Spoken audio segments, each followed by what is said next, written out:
Alors, bonjour les quatrièmes, voici du coup la dernière, enfin tant attendue vidéo sur les puissances. Donc ce chapitre va se finir là-dessus et c'est vraiment tout l'objectif de ce chapitre, c'est être capable d'utiliser des notations scientifiques. Une notation scientifique, c'est quoi? C'est la donnée d'un nombre qui va être transformé sous la forme on va dire, d'une partie décimale et d'un ordre de grandeur, c'est-à-dire une puissance de 10. Chaque nombre, on va pouvoir se dire que ça va être environ, ou en tout cas que ça va être égal à une partie décimale. Cette partie décimale va être composée d'un seul chiffre avant la virgule. Donc là, c'est vraiment important, c'est se dire combien de fois va être la puissance de 10. Est-ce qu'elle va y être une fois, deux fois, trois fois, jusqu'à 9 fois, sachant qu'on ne la veut pas 0, puisque 0, ça pourrait rentrer dans les exposants négatifs. Donc on va un seul chiffre avant la virgule. Et l'ordre de grandeur, c'est se dire, est-ce que c'est de l'ordre du million, du milliard, ou du millième, du millionième, etc. Pour être capable de justement se dire, voilà, j'ai donné un ordre de grandeur entre deux objets, si c'est une distance, pour une masse, si c'est un objet, etc. Puisque ce qu'il faut bien comprendre, c'est que notamment en physique, quand on vous dit, quand le prof de physique vous parle de la distance qu'il y a entre la Terre et le Soleil, la distance qu'il y a entre la Terre et la Lune, il n'a pas été prendre son double décamètre et il n'a pas été mesuré. Ce sont des calculs. Ces calculs sont approximatifs. Ça reste de la physique. Petit clin d'œil. Donc, du coup, c'est important de se dire que ce n'est pas exact. Et donc, du coup, ils vont se dire c'est environ de l'ordre de 4 fois 10 puissance 23 km, par exemple, ou bien plus, je ne connais pas exactement la réponse. Mais dans tous les cas, ça ne va pas être au centimètre près. Et on s'en fout même que ça soit au centimètre près. Puisque la différence entre 1 million de kilomètres et 1 million et 1 kilomètre, elle est négligeable.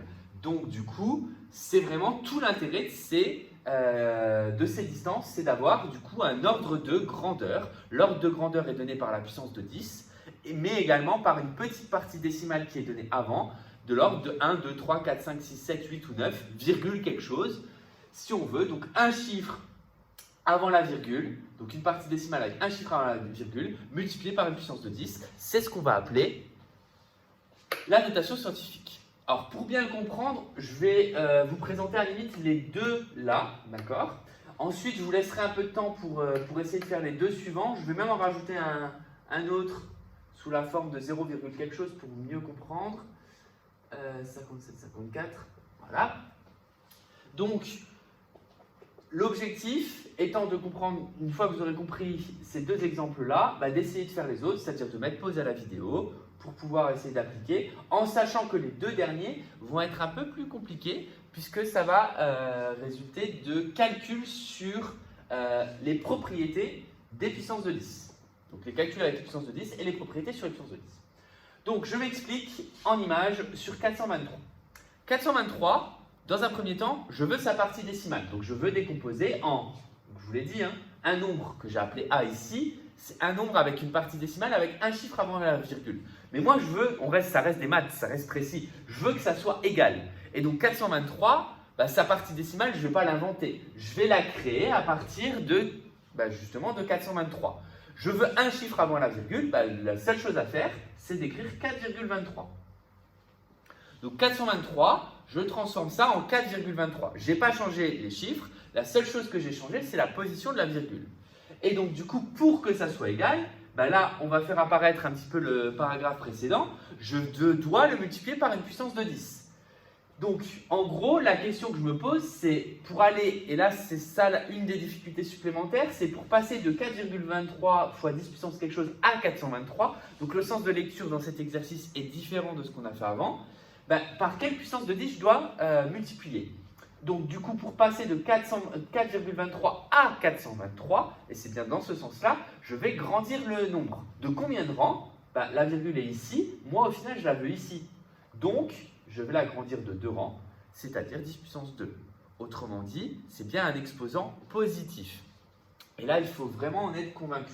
Alors, je donnerai un moyen mémotechnique, pas très mathématique, de savoir si c'est un exposant positif et négatif, parce que c'est là la principale source d'erreur. Normalement, tout le monde est capable, si je vous donne un nombre, en gros, de le couper pour qu'il y ait un seul chiffre avant la virgule et pour que ce chiffre ne soit pas 0.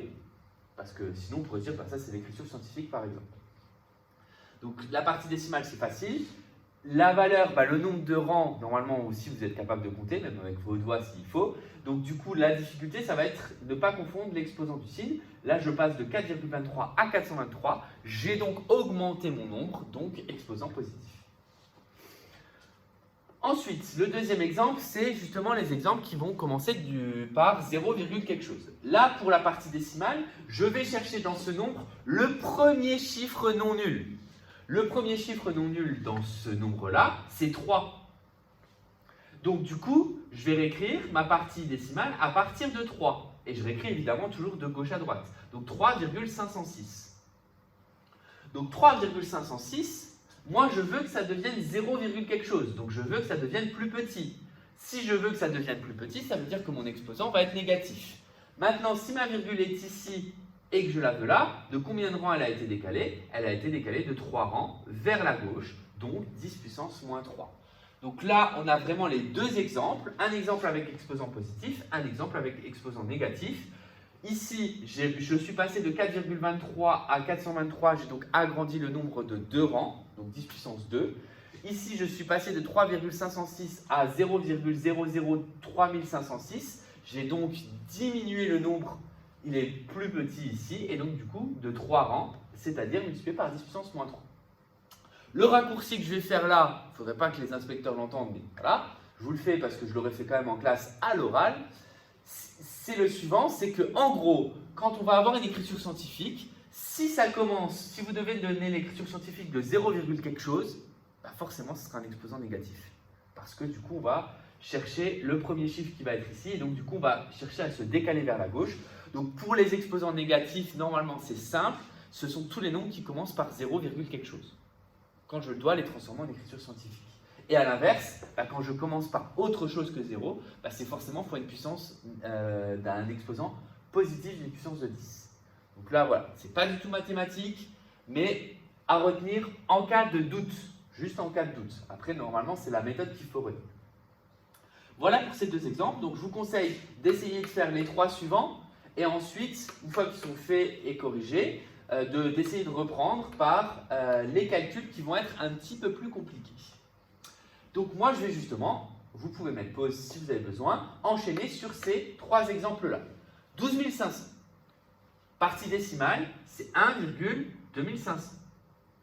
Mais là, petit rappel de 6e, je ne suis pas obligé d'écrire 1,2500. D'ailleurs, si vous étiez en classe, vous me l'auriez certains d'entre vous me l'auraient certainement dit, puisqu'il y a des zéros inutiles. Donc je peux, si je veux, si ça m'arrange, écrire 1,2500 pour savoir notamment le nombre de décalages que je dois faire, mais c'est surtout 1,25 qui va m'importer puisque les 2 zéros à la fin sont inutiles.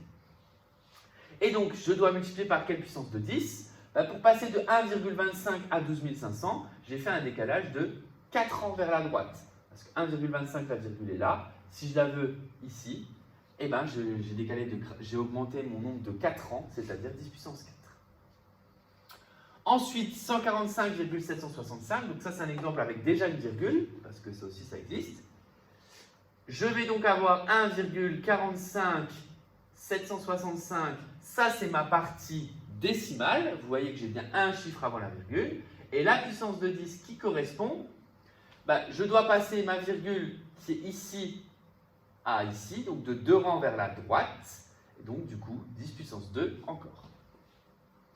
Ensuite, 0,05754, la partie décimale, le premier chiffre non nul c'est 5, donc ça fait 5,754, je multiplie par une puissance de 10, elle est négative entre guillemets parce que ça commence par 0, quelque chose, mais elle est surtout négative parce que je dois décaler pour passer de 5,7 à 0, quelque chose, de 2 rangs vers la gauche. Et donc, du coup, 10 puissance moins 2. Parce que si la virgule est là, qu'elle se retrouve là, on a bien décalé de 2 rangs vers la gauche.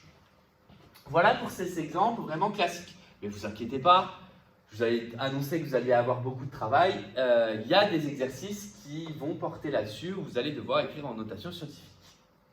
D'ailleurs, au passage, ce chapitre est vraiment important parce que vous allez le revoir en 3e et généralement, vous le revoyez même peut-être en physique avant de le revoir en maths en 3e, en tout cas dans notre collège. Donc du coup, si vous le maîtrisez déjà cette année, c'est mieux. Pour ce type de calcul, il va y avoir deux méthodes.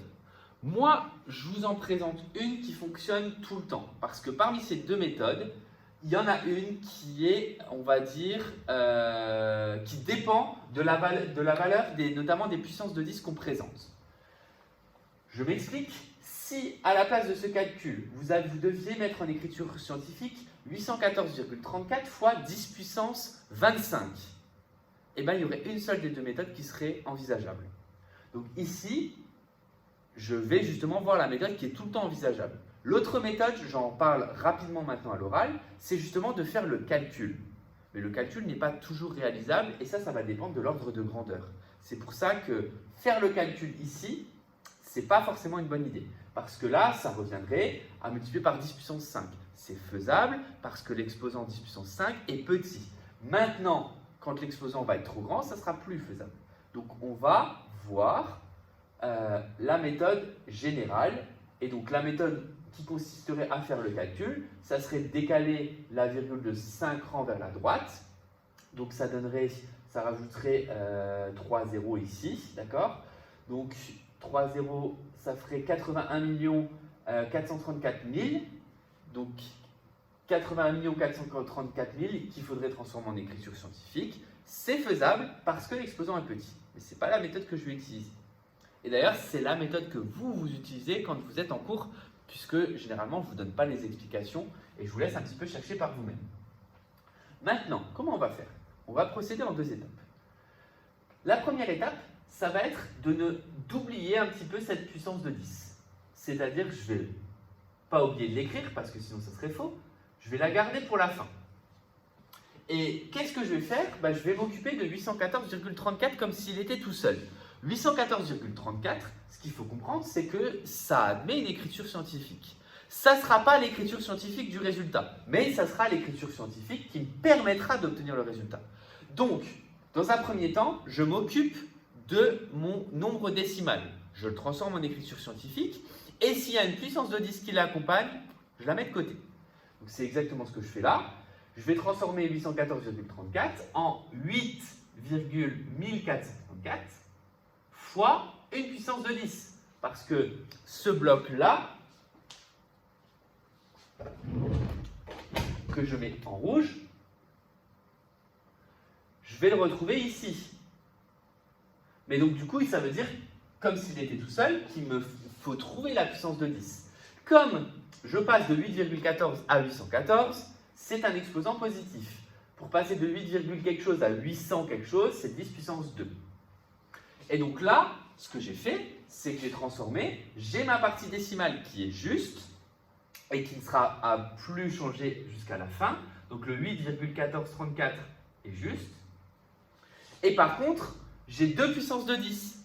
Mais c'est pas grave, puisque les propriétés sur les puissances de 10, donc de nouveau, je vais entourer ça en vert, 10 puissance 2 fois 10 puissance 5, ça c'était tout l'intérêt de voir le chapitre sur les exposants.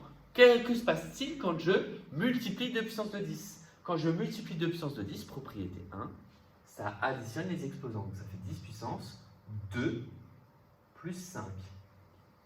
Ce qui va me donner au total 8,1434 fois 10 puissance 7. Et ça, c'est bien l'écriture scientifique du résultat. Parce que j'ai bien un chiffre avant la virgule et j'ai bien une seule puissance de 10.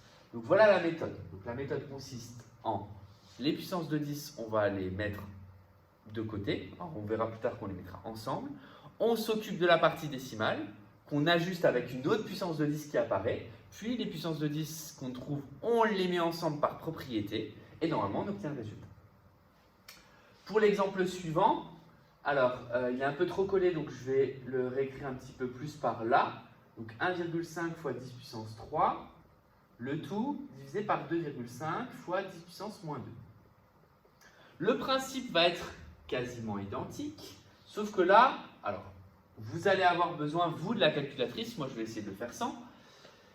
On va se dire qu'il y a deux calculs à part. Encore une fois, les puissances de 10 d'un côté et la partie décimale de l'autre. La partie décimale, enfin les puissances de 10, je vais le faire en vert, ça va être les deux là. Et la partie décimale, ça va être en rouge, ça va être la partie là. Par propriété sur les fractions, je sais que deux fractions, quand je les multiplie, je multiplie le numérateur avec le numérateur, le dénominateur avec le dénominateur. Au final, ça revient à dire que je multiplie 1,5 sur 2,5 multiplié par 10 puissance 3 sur 10 puissance moins 2. J'ai ma partie rouge qui est là, j'ai ma partie verte qui est là. Ma partie rouge va me donner un nombre décimal, peut-être pas comme je l'attends, c'est-à-dire avec un chiffre avant la virgule, mais ça va quand même me donner une partie décimale. Et ma partie verte va me donner une puissance de 10. Encore une fois, ça ne sera peut-être pas encore le résultat. Et certainement pas d'ailleurs. Donc, ici, je dois m'occuper d'abord de la partie rouge. 1,5 divisé par 2,5. Les calculs qui vous sont donnés pour que ça donne sur des nombres décimaux, c'est-à-dire que les divisions tombent juste. Ici, cela revient à simplifier 1,5 sur 2,5 en 15 sur 25, si je veux vraiment faire les choses correctement. Donc là, ici, pour vous, je ne vais pas trop vous compliquer la tâche, ça sera calculatrice. Donc vous prenez la calculatrice et vous calculez 1,5 sur 2,5.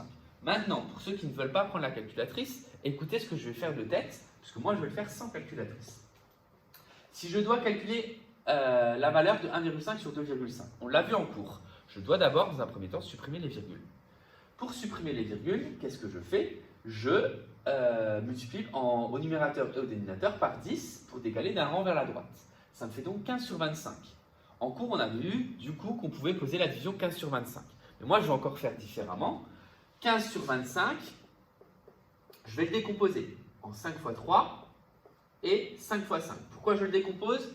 Ça me permet comme ça de simplifier mon calcul. Et donc, du coup, ça me donne 3 cinquièmes. 3 cinquièmes, c'est un nombre qui est facile à obtenir de tête. Pourquoi? D'ailleurs, petite astuce au cas où si un jour vous allez au restaurant et que vous devez diviser par 5 une addition. Donc, quand vous allez au restaurant, si vous aimez les maths, que vous aimez bien faire les malins, allez-y toujours à 5 et pas plus, c'est plus facile. Donc, comment on fait une division par 5? La technique de division par simple, elle se place en deux étapes. Je dois calculer 3 divisé par 5. Qu'est-ce que je fais? Je vais essayer de me ramener à une division par 10. Pour me ramener à une division par 10, je multiplie au numérateur et au dénominateur par 2. C'est-à-dire que je commence par, avant de diviser par 5, par multiplier par 2 et ensuite diviser par 10. Donc 3 multiplié par 2, ça fait 6. Divisé par 10, ça fait 0,6. Donc ça veut dire que la réponse de 15 sur 25, c'est égal à 0,6. Voilà, donc je supprime la virgule et ensuite je trouve un moyen de faire ce calcul. Donc ce calcul-là était particulier, mais après rien ne nous empêche de poser la division. La partie verte, 10 puissance 3 sur 10 puissance moins 2, c'est ma propriété numéro 2. C'est un quotient de puissance de 10. Qui dit quotient dit qu'on soustrait les exposants. Donc ça fait 10 puissance 3 moins, d'après la propriété, et moins 2. Donc moins 2, pourquoi? Parce que l'exposant du dénominateur est négatif. Ça me donne donc 0,6 fois 10 puissance 5. Est-ce que c'est ma réponse? Eh bien malheureusement, non. Pourquoi? Parce que là j'ai bien un chiffre avant la virgule, mais ce chiffre est 0. Donc du coup, je dois encore m'arranger pour avoir un chiffre qui n'est pas 0. 0,6 pour pas que ça devienne 0, c'est 6. Mais je dois encore multiplier par une puissance de 10 pour ajuster. Donc, je n'oublie pas mon 10 puissance 5 à la fin.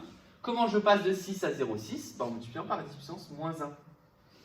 Je me retrouve comme dans l'exemple précédent avec deux puissances de 10 que je dois mettre ensemble. Ça fait donc 6 fois 10 puissance moins 1 plus 5, c'est-à-dire 6 fois 10 puissance 4. Autrement dit, le calcul là donne, en écriture scientifique, 6 fois 10 puissance 4. Donc, ce calcul-là, c'est clairement le plus compliqué. Et avant, il y en avait beaucoup au brevet, maintenant ils en ont un petit peu enlevé. Des calculs où vous avez des quotients avec des puissances de 10 qui apparaissent. Si vous avez ce type de calcul-là, qu'est-ce qu'il faut faire? On split. D'un côté, la partie, tout ce qui peut être considéré comme partie décimale, c'est-à-dire tous les nombres qui ne sont pas des puissances de 10, et de l'autre côté, les puissances de 10.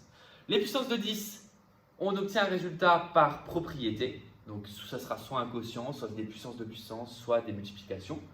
Donc ça nous donne donc, ici par exemple 10 puissance 5. et l'autre côté, c'est une fraction, une écriture fractionnaire en l'occurrence. Cette écriture fractionnaire se calcule.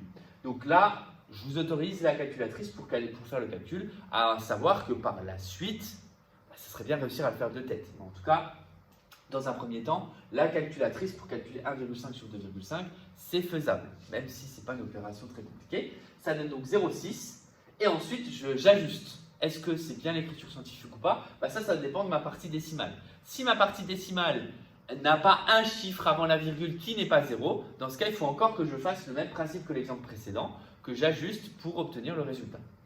Encore une fois, là, j'aurais pu aussi, comme les exposants étaient petits, faire le calcul, calculer 0,6 fois 10 puissance 5 et transformer pour en 6 fois 10 puissance 4.